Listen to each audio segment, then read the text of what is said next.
Okay, ang pag-uusapan nun natin ngayon mga kabayan, itong umiinit. Ano po na proyekto ng ating pamahalaang panlalawigan.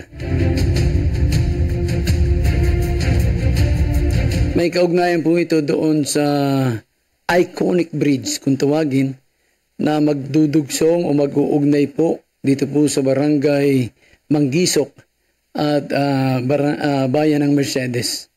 Ito po ay may habang 1.2 kilometers. At ayon nga po sa mga impormasyon, ito po ay pinakahandaan na na magkaroon ho ng groundbreaking ceremony. At sa mga balita po ay talagang talagang panabi ka na ang naturang pong iconic bridge. Kasi nakikita ho sa atin ng social media na yung mga example ng iconic bridge. Sample ho yun. Kung saan doon igagaya yung tulay. Diyan po sa bayan po ng Mercedes. At minabuti po nating puntahan, tunguhin ang naturan pong lugar saan nag-travel tayo by land ng 10 minutes simula ho sa bayan po ng Daet hanggang dun ho sa Pandawan o yung tinatawag ho nating Duungan, yung Peaceport ng bayan po ng Mercedes. Kasi ho sa Peaceport dun ho tayo pwedeng sumakay ng bangka. Yung bangka ho ay bumabiyahe patawid-tawid po dyan sa barangay Manggisok. 2 bangka po ito, naghahalinhinan, safe naman, at meron pa tayong nakita mga Philippine Coast Guard na nakabantay dun ho sa mga daungan. Thank you very much naman. At meron ho tayong mga Philippine Coast Guard. Kasi ho tumatawid ho high tide pa kasubag ho. Kanya tayo ay nasiyahan at pakasakay-sakay ho natin sa bangka. Ganito pala yung uri ng transportasyon. Diyan po sa bayan po ng Mercedes, patawid sa barangay Manggisok. Na siya hong gagawan ng tulay na mag-uugnay ho sa dalawang, sabi nga natin ay lupain. Na nandyan ho sa bayan po ng Mercedes. Kung tutuusin, meron naman hong pwede tayong mag-byland. Papunta po tayo dun sa Basod, yung papunta hong Mangkamagong. Then pagdating po ng Angas, tayo ay kakaliwa at dadaanan po natin ang barangay Taba-Taba, barangay Gabuk ng Mercedes. Then saka po tayo makakarating sa barangay Manggisok. Pero napakahabang oras ho ng biyahe. Maybe 1.5 hour, 1 hour pag mabilis ho yung biyahe natin. Sa bagay marami na rin ho namang mga pagbabago sa natura ng kalsada. Unlike before na talaga naman napakahirap po at mas nanaisin mo na lang sa bangka ka sumakay. Pero ngayon ho, may mga sasakyan, pwede ho magtungo doon, kaya lang medyo talaga hong malayo-layo yung lilikawan natin. Dyan ho sa naturang barangay. At kung tatawid ka, 8 pesos lang naman pala yung pamasahe. Doon sa bangka. At mabilis naman Sabi nga ho, alas puno. Pagka napuno na, lalarga na. At meron itong kapalitan. 2 ho yan, nagsasalubungan mula ho doon sa Mercedes Port, patungo naman doon sa Manggisok Port. Balikan ho yan, parang lantsa-lantsang salit-salit siya na. At very safe naman ho, safety naman ho yung pagdadaong at pagbababa po ng mga pasahero. Kanya lang, hindi ho talaga natin may iwasan ito hong kinakailangan gawin na pag-unlad sa atin hong pamahalaan. Kaya ho naisipan po yung barangay Manggisok to bayan po ng Mercedes. Matagal na ho itong pinaplano Ang ating mga public official, pinangarap yan ni Congressman Eming Panotes ano po, nababanggit niya na pinaplano nila na yan ay gagawa ng tulay. Pero hindi pa ho nasasaad yung iconic bridge. Nagkausuhan lang naman yung iconic bridge dahil mahahaba na yung mga tulay na isinasagawa sa atin hong bansa. And hinanapan ng pondo ni Congresswoman Ati Toots Panotes.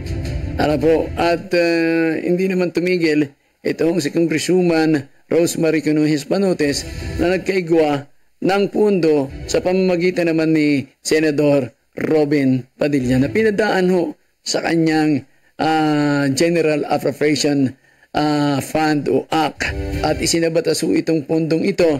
Kaya dumaan din ho yan at tinulungan ni Congresswoman Rosemary Conejos Panotes para maisakatuparan ang tulay na ito.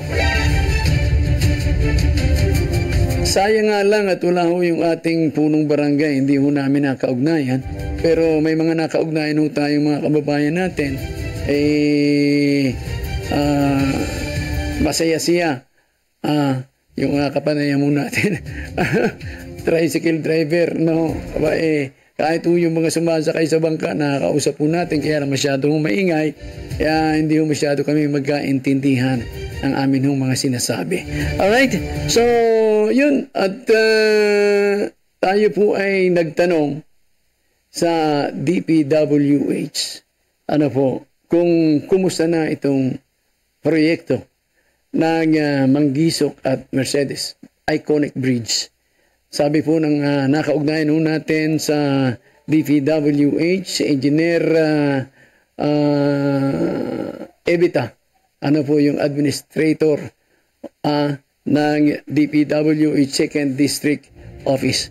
At natanong po natin sa kanya kung meron ng budget. Meron na daw po ito at regional office yung magsasagawa ng sabi nga ay paggagawa ng naturan ng proyekto ng Iconic Bridge dyan po sa bayan po ng Mercedes. At kung ito daw po ay magdidiri-diritsong gagawin, within 3 years to 4 years pala, tapos na ito. Kung tuloy-tuloy, siyempre kung tuloy-tuloy, sabi nga grabe yung trabaho niya. Imagine mo, 1.2 kilometers. At maganda rin naman kung ito ay tuloy-tuloy dahil yung mga taga-Mercedes, magkakaigwa ho sila ng trabaho. Hindi naman kukuha yan sa ibang lugar ng mga trabahador.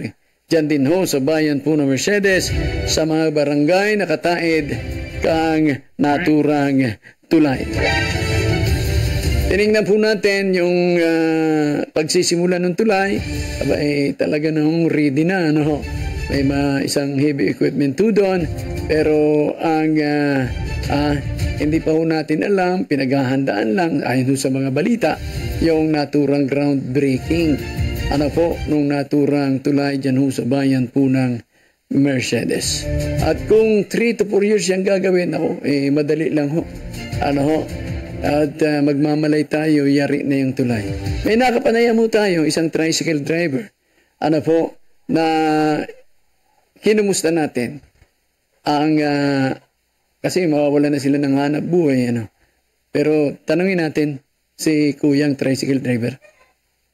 Maganda sir. Katulad na gaya naming tricycle driver, medyo maganda. Saka bilang taga Manggisok, ayos. Yung transaksyon namin is isa na lang. Oo. Ayun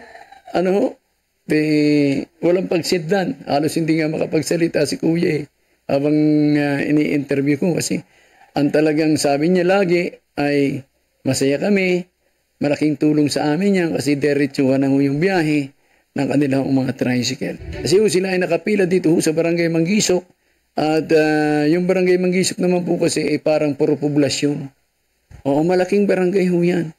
Actually, pagtungo namin kanina meron silang evaluation ng mga purok. Kaya hindi ho namin natagpuan si Kapitan Yabot. Naku, pagod na ho kami, Kapitan, pasensya na ho. Hanap kami ng hanap sa iyo. Pagdadating namin dun sa kabilang purok, nakakaalis ka pa lang daw. Ay, nako, I'm sorry, pero sana nakaugnayan ho namin kayo. Pero salamat na lang at meron naman ho tayong mga nakaugnayan ano po, ay lahat po sila ay natutuwa kasi yung mga produkto nila ay direkta ng makakarating dyan po sa sentro ng bayan po ng Mercedes. Hindi na po sila lilikaw doon ho sa bayan po ng Basod na napakalayo. At pwede ka na rin, pag galing ka sa Mercedes, pupunta ka ho ng dyan sa mga barangay, sa coastal area ng Mercedes, hindi ka na pupunta ng Basod. Ayan. Yun naman ho ang maganda doon eh. Tsaka, pag iconic bridge na ko, marami hong mamamasyal sa atin, mga ika. No, tingnan nga natin na niya. Doon na niya tayo dumaan sa sentro ng Mercedes. Papunta tayong Pambuhan kasi yung simula sa barangay Mangkamagong ng Basod, sa Kayukyukan ng Mercedes, Mambungalon, ano po, yung mga barangay hong coastal ay marami na hong mga beach resort. At nakikita natin hanggang doon ho sa, ano yun? Yung barangay na Peebles, hindi buhangin, hindi lupa. Nako, kagaraganda. Ano ho? So, yun yung mabibigyan ng biyaya. At sasabayan pa po yan ang paglalagay ng inuming tubig mula naman ho sa Hanabana na sinisimula ng gawin yung kanilang service road dyan po sa barangay Lidong at sa barangay Oliva. So, yun po mga igan, pero wala pa akong kasiguruduhan kung kailan yung groundbreaking. Wala pa akong informasyon, pero in preparation, nagpe-prepare na po sila yung mga taga-barangay Manggisok. Nasasabik na rin sila, mga igan. At kung titingnan po natin, ito po ay sa pagtutulungan na po ni Governor Dong Padilla, Vice Governor Joseph Ascucha, at siyempre ho, ang atin ng Congresswoman Rosemary Conejos Panotes. Hindi naman ho mangyayari yun, hindi pwedeng ma-aprobahan kung hindi ho dadaan sa General Appropriation Act o gagawa ng batas ng atin hong Congresswoman. Kaya salamat, kaya maganda rin yung nagkakaisa.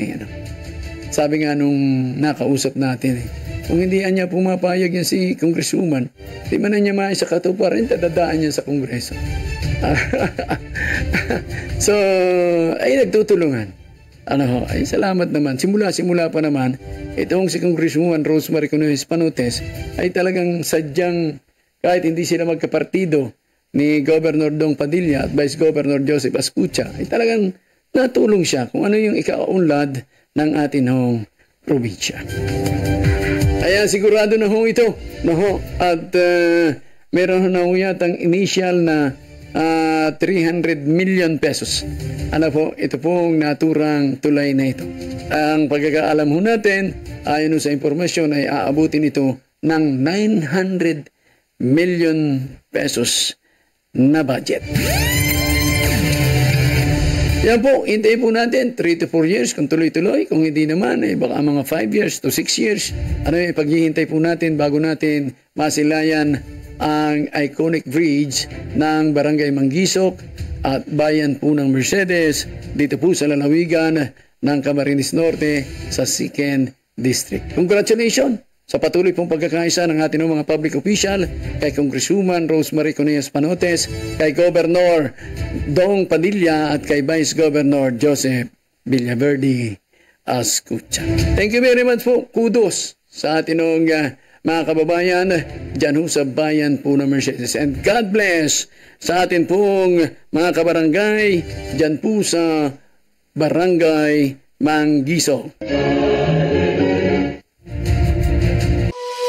Angelta Signal Partner Store and Cell Phone Repair Shop. Services offered: signal and satellite with free load and free installation, standalone signal box and satellite box, expert cell phone and laptop repair services such as LCD replacement, forgot password issues, no power problems, battery replacement, and more.